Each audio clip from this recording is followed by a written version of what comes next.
information. Thank you. Really impressive to hear all of your stories.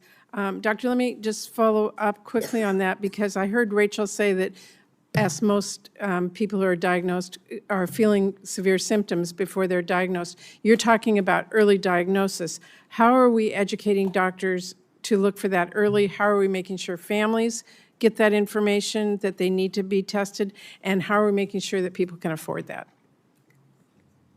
Well, in terms of the education of individuals with type 1 diabetes or those at risk, a number of groups, including the NIH, NIDDK, Breakthrough T1D, has done a yeoman's job of public education in this field.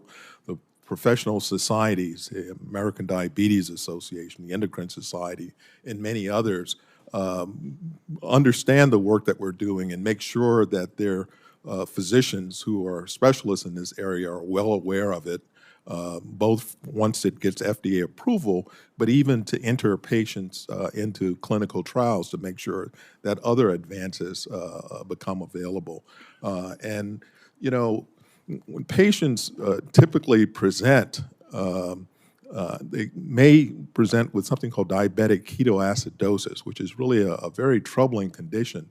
So if you know that you're at high risk and you enter in one of these particular trials, and you're able to get a early indication that this may be the path, entering someone in such a preventive trial could very likely prevent them from developing that very serious. I think one of the things is to make sure all parents and doctors and physicians and people who see young kids are giving them the information they need to get in early, so I appreciate that. Yes, thank you. Rachel, I mean, all of you are really impressive, and I really am impressed that you're athletes. I do have a niece who is type 1 diabetic, and she was told by a coach in high school that she couldn't play because she was diabetic. I'm certain other young people have heard the same thing. What's your advice to young people today to get past anybody who says you can't participate because of that? You seem to have accomplished that so well.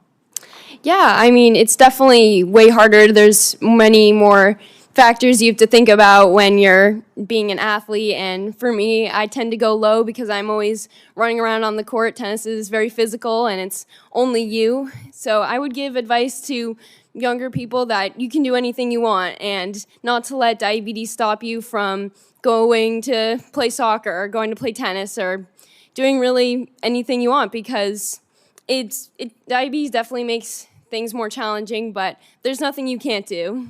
Yeah.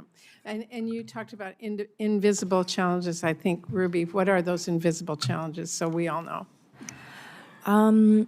I think that, I mean, the invisible challenges, especially with such a busy schedule, like I know Rachel has too, your free time is just taken up by wondering if you have to change your site, or running out of insulin and changing your site the 5 minutes you're home between school and practice.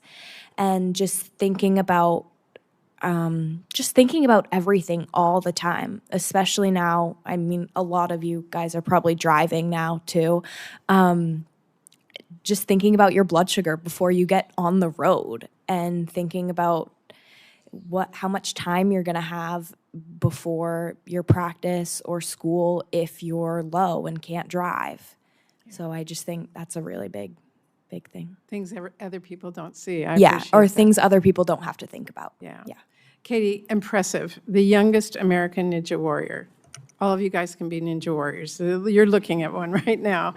It's great to hear your story and to see the challenges that you've overcome as well. How would you describe the advances in science and medicine that made the most difference for you to be able to accomplish that? I wear an insulin pump and a CGM, and it has been... CGM, explain to a continuous glucose monitor, and it has been life-changing for me. I'm able to go to the gym, and I don't have to poke every 10 minutes when I feel a little bit weird.